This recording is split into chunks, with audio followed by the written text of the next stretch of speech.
인류는 지금 가장 풍요로운 시대에 가장 피폐한 뇌를 가지고 살아가고 있습니다. 손끝 하나로 세상의 모든 정보에 접근할 수 있지만 정작 그 뇌는 3분 이상 아무것도 깊이 사유하지 못합니다. 아침에 눈을 뜨자마자 스마트폰을 집어들고 화장실에서도 지하철에서도 심지어 누군가와 대화를 나누는 중에도 무의식적으로 화면을 쓸어내립니다. 틱톡, 인스타그램, 유튜브 슈츠. 15초짜리 영상이 끝나기도 전에 다음 영상으로 넘어갑니다. 뇌는 이 찰나의 도파민 분비에 중독되어 있습니다. 그리고 이 중독의 반복 속에서 뇌는 스스로를 파편화시키고 있습니다. 작은 자극에도 분노가 폭발하고 사소한 불안이 하루 종일 머릿속을 맴돌며 집중력은 금붕어보다 짧아진 8초를 넘기지 못합니다. 책 한 페이지를 읽다가도 문득 스마트폰을 찾고 10분짜리 회의 중에도 정신이 3번 이상 딴 데로 셉니다. 이것이 지금을 살아가는 현대인의 뇌가 마주한 실존적 위기입니다. 더 심각한 것은 대부분의 사람들이 이 상태를 자각하지 못한다는 점입니다. 그저 요즘 피곤해서, 나이가 들어서, 스트레스가 많아서라고 생각합니다. 하지만 신경과학자들이 MRI로 들여다본 현대인의 뇌는 명백한 구조적 변화를 보이고 있었습니다. 전두엽 피질의 활성도가 떨어지고 편도체는 과잉비대해져 있으며 주의력을 관장하는 영역들은 만성적인 피로 상태에 놓여 있었습니다. 이것은 단순한 심리적 문제가 아니었습니다. 물리적인 뇌 손상이었습니다. 그리고 이 위기 앞에서 명상이라는 단어는 여전히 깊은 산속도사의 신비주의나 현실 도피의 상징쯤으로 치부됩니다. 종교인이나 하는 것, 시간 많은 사람들이나 하는 것, 실용적 가치가 없는 것. 하지만 하버드 의과대학, MIT, 스탠퍼드 대학 연구실에서 지난 20년간 축적된 신경과학 데이터들은 전혀 다른 진실을 증언하고 있습니다. 명상은 마음을 다스리는 심리적 기법이 아닙니다. 명상은 1.4kg의 물리적 장기를 구조적으로 재건하는 신경외과 수술입니다. 사라 라자르 박사의 연구팀은 명상 경험이 전혀 없는 평범한 성인들을 대상으로 실험을 진행했습니다. 이들은 특별한 사람들이 아니었습니다. 직장에 다니고 가족을 돌보고 스트레스를 받으며 사는 보통 사람들이었습니다. 조건은 단순했습니다. 하루 평균 27분, 8주간 명상을 지속하는 것. 특별한 기술이나 오랜 수련이 필요한 것이 아니었습니다. 그저 조용한 곳에 앉아 호흡에 집중하는 것. 그것이 전부였습니다. 그리고 8주 후 연구팀은 참가자들의 뇌를 다시 스캔했습니다. 결과는 신경과학계를 경악시켰습니다. 학습과 기억을 관장하는 해마의 회백질 밀도가 물리적으로 증가했습니다. 단 8주 만에 뇌 조직이 두꺼워진 것입니다. 동시에 스트레스와 공포, 불안을 생산하는 편도체의 부피는 명백히 축소되었습니다. 이것은 플라시보 효과나 심리적 위안이 아니었습니다. MRI 영상에 선명하게 포착된 뇌 조직의 물리적 재편성이었습니다. 근육이 저항 운동의 반응에 비대해지듯 뇌는 명상이라는 특정한 자극의 반응에 스스로를 재구성했습니다. 불안의 공장은 축소되고 인지의 저장고는 확장되었습니다. 더욱 놀라운 것은 이 변화가 참가자들의 일상에서 즉각적으로 감지되었다는 점입니다. 이들은 보고했습니다. 예전 같으면 폭발했을 상황에서 감정을 조절할 수 있게 되었다고. 업무 중 집중력이 눈에 띄게 향상되었다고. 밤에 잠들기 전 머릿속을 맴돌던 불안한 생각들이 줄어들었다고. 이것을 신경 가소성이라 부릅니다. 뇌가 가진 스스로를 끊임없이 다시 설계할 수 있는 능력입니다. 잠시 멈춰 생각해봐야 할 지점입니다. 우리는 근육을 키우기 위해 헬스장에 갑니다. 몸의 건강을 위해 식단을 관리합니다. 치아를 위해 매일 양치질을 합니다. 하지만 우리 존재의 중심인 뇌를 위해서는 무엇을 하고 있습니까? 뇌는 우리가 생각하고, 느끼고, 결정하고, 관계 맺고, 세상을 인식하는 모든 것의 물리적 기반입니다. 그런데 현대인은 이 뇌를 방치한 채, 아니 오히려 적극적으로 손상시키면서 살아갑니다. 그리고 그 대가는 매일, 매 순간 치러지고 있습니다. 하지만 여기서 중요한 질문이 떠오릅니다. 대체 명상이 뇌에 무엇을 하길래 이런 극적인 변화가 일어나는 것일까요? 더 깊이 들어가 보겠습니다. 현대 신경과학은 명상이 작동하는 메커니즘을 점점 더 정밀하게 밝혀내고 있습니다. 그 첫 번째 핵심은 디폴트 모드 네트워크, 즉 DMN입니다. 이것은 인간이 아무런 과제에 집중하지 않을 때, 즉 멍하니 있을 때 자동으로 작동하는 뇌 회로입니다. 출근길 지하철에서 샤워하면서 잠들기 전 침대에 누워서 우리 뇌는 끊임없이 이 회로를 가동시킵니다. 문제는 이 회로가 작동하는 순간 뇌는 과거의 후회와 미래의 불안을 끊임없이 재생산한다는 데 있습니다. 하버드 대학의 심리학자 매튜 킬링스워스는 전 세계 5,000명 이상을 대상으로 대규모 연구를 진행했습니다. 그는 하루 중 무작위 시점에 참가자들에게 알림을 보내 지금 무엇을 생각하고 있는가를 물었습니다. 결과는 충격적이었습니다. 깨어있는 시간의 평균 47%, 거의 절반의 사람들은 지금 하고 있는 일이 아닌 다른 것을 생각하며 보내고 있었습니다. 마인드 원더링, 정신이 방황하는 시간. 그리고 이 방황하는 시간 동안 사람들이 보고한 행복도는 현재에 집중하고 있을 때보다 일관되게 낮았습니다. 뇌가 과거를 반추하고 미래를 걱정하는 동안 인간은 불행해집니다. 더 심각한 것은 이 반복이 뇌의 구조 자체를 바꾼다는 점입니다. DMN이 과잉 활성화될수록 불안과 우울의 신경회로는 더욱 단단히 굳어집니다. 뇌는 걱정하는 법을 학습하고 불안을 생산하는 데 점점 더 능숙해집니다. 반면 명상을 장기간 수련한 사람들의 뇌를 fMRI로 관찰하면 이 디폴트 모드 네트워크의 과잉 활성화가 극적으로 억제되었습니다. 예일대학의 신경과학자 저드슨 브루어 박사는 평균 10년 이상 명상을 수련한 사람들과 일반인들의 뇌를 비교했습니다. 명상 수련자들의 뇌에서는 DMN의 핵심 영역인 내측 전전두엽 피질과 후방 대상 피질의 활성도가 현저히 낮았습니다. 그들의 뇌는 과거와 미래라는 허상 속을 헤매지 않았습니다. 현재라는 유일한 실제에 정박했습니다. 그리고 이것은 단순히 명상하는 순간에만 일어나는 일시적 현상이 아니었습니다. 명상하지 않는 일상의 순간에도 그들의 뇌는 현재에 머무르는 능력을 유지하고 있었습니다. 이 현재 집중 능력의 차이는 일상에서 어떻게 나타날까요? 구체적으로 들여다보겠습니다. 파편화된 뇌를 가진 사람의 아침을 상상해 봅시다. 알람이 울립니다. 눈을 뜨자마자 스마트폰을 집어듭니다. SNS를 확인하고 뉴스를 훑고 메시지에 답하면서 이미 뇌는 수십 가지 자극에 노출됩니다. 아직 침대에서 일어나지도 않았는데 편도체는 이미 과열되기 시작합니다. 누군가의 성공 소식에 비교의식이 일고 정치 뉴스의 분노가 치밀며 답하지 않은 업무 메시지에 불안이 엄습합니다. 샤워를 하는 동안에도 정신은 오늘 해야 할 일들을, 어제 실수한 것들을, 다음 주 회의를 떠올립니다. DMN은 쉴 새 없이 돌아갑니다. 아침 식사를 하면서도 스마트폰을 봅니다. 음식의 맛을 느끼지 못합니다. 뇌는 이미 과부하 상태입니다. 출근 후 책상에 앉아 업무를 시작하지만 10분마다 메신저 알림이 뜹니다. 메일을 확인하고 뉴스 사이트를 클릭하고 SNS를 훑습니다. 깊은 집중이 필요한 작업 앞에서 뇌는 저항합니다. 어렵습니다. 고통스럽습니다.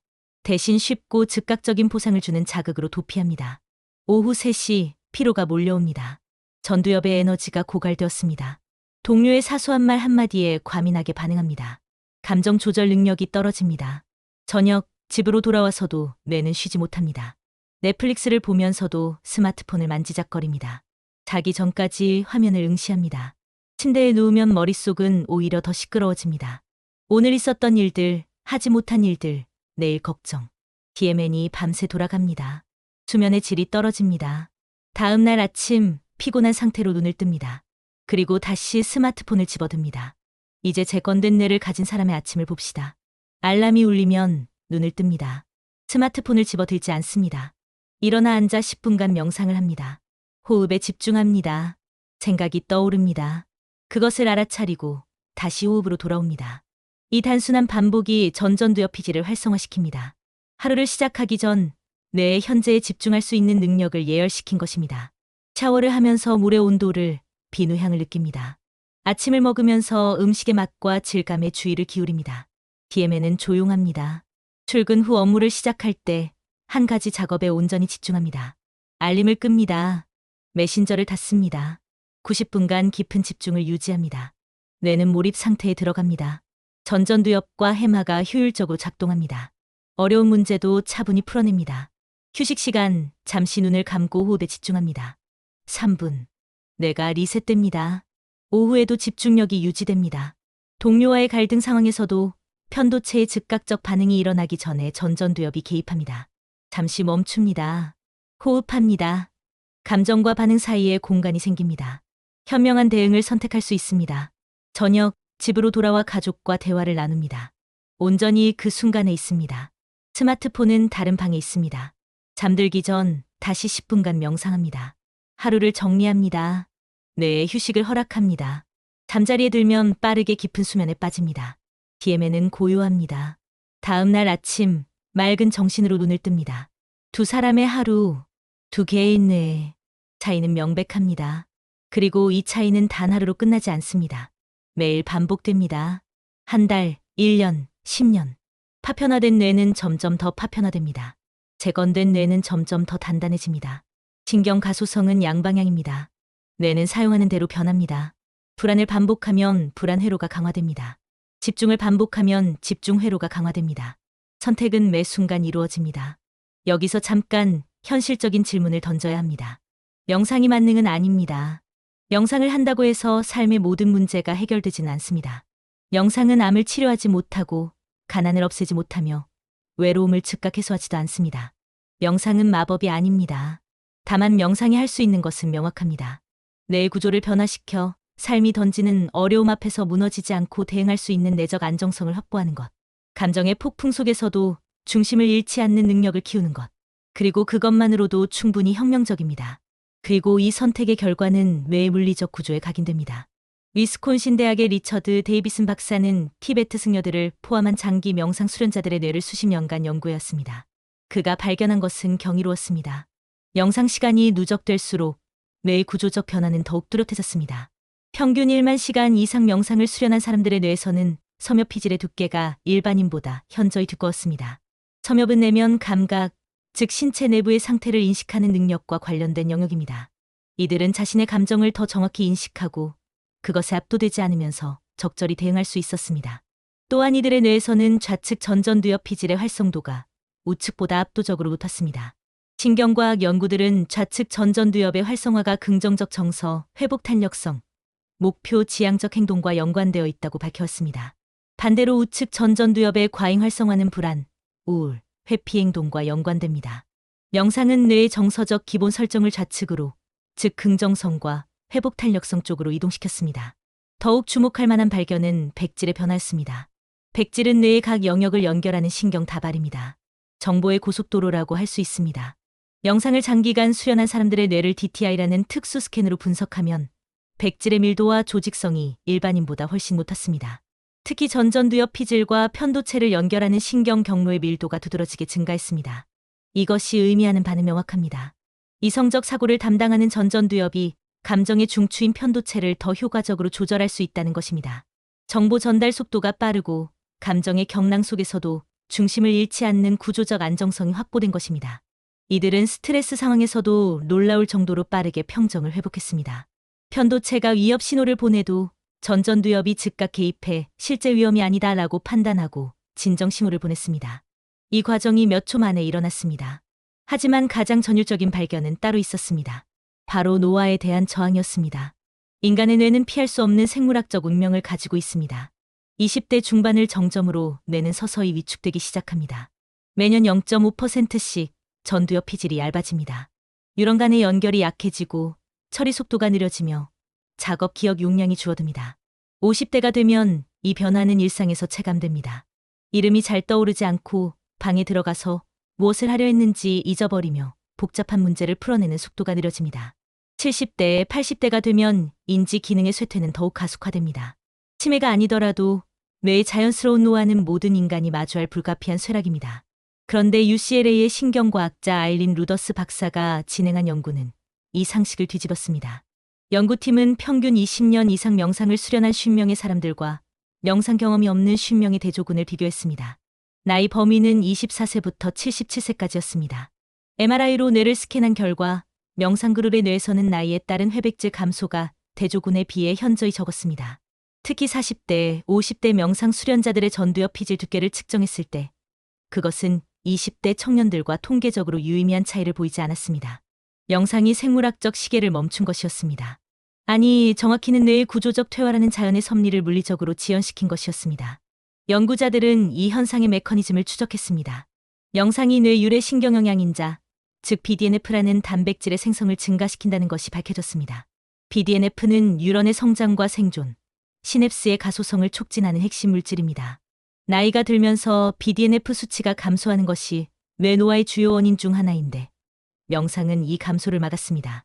또한 명상이 텔로미어, 즉 염색체 끝부분의 보호캡을 보존한다는 연구도 있었습니다. 텔로미어는 세포가 분열할 때마다 짧아지는데 이것이 노화의 생물학적 시계로 여겨집니다. 캘리포니아 대학의 엘리사 에펠 박사는 명상 수련자들의 텔로미어 길이가 대조군보다 길다는 것을 발견했습니다. 명상이 세포 수준에서 노화를 늦추고 있었던 것입니다. 이것은 단순히 기분이 나아지거나 스트레스가 줄어드는 차원의 이야기가 아니었습니다. 인지 능력의 생존 가능 기간을 연장할 수 있느냐 없느냐, 노년의 자아의 온전함을 지킬 수 있느냐 없느냐의 문제였습니다. 알츠하이머병과 치매에 대한 연구들도 시작되었습니다. 초기 연구들은 명상이 경도인 지장에 환자들의 인지 기능 저하를 늦추고 일부 경우 개선시킬 수 있다는 가능성을 보여주었습니다. 뇌의 가소성은 죽는 순간까지 유지됩니다. 80세의 뇌도 새로운 신경 연결을 만들 수 있습니다. 문제는 그것을 실제로 작동시키느냐 마느냐입니다. 그렇다면 이제 묻지 않을 수 없습니다. 지금 이 순간에도 수많은 뇌들이 무엇을 선택하고 있는가? 알고리즘이 설계한 자극의 연속에 스스로를 내맡기고 분노와 불안이라는 원시적 감정의 편도체를 비대하게 키우며 사유의 근육이 위축되는 것을 방치하고 있지는 않은가? 현대 사회는 뇌의 파편화를 구조적으로 강요합니다. 끊임없는 알림, 무한 스크롤, 멀티태스킹의 미덕화. 이 모든 것이 깊은 집중을, 현재에 머무르는 능력을, 내면을 들여다보는 시간을 불가능하게 만듭니다. 그리고 대부분의 사람들은 이 흐름에 저항하지 않습니다. 모두가 그렇게 살고 있으니까, 정상이라고 여겨지니까.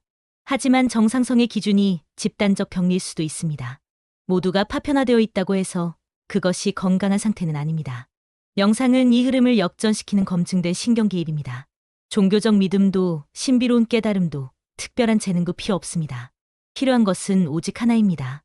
내일 아침 눈을 뜨면 스마트폰을 집어들지 마십시오.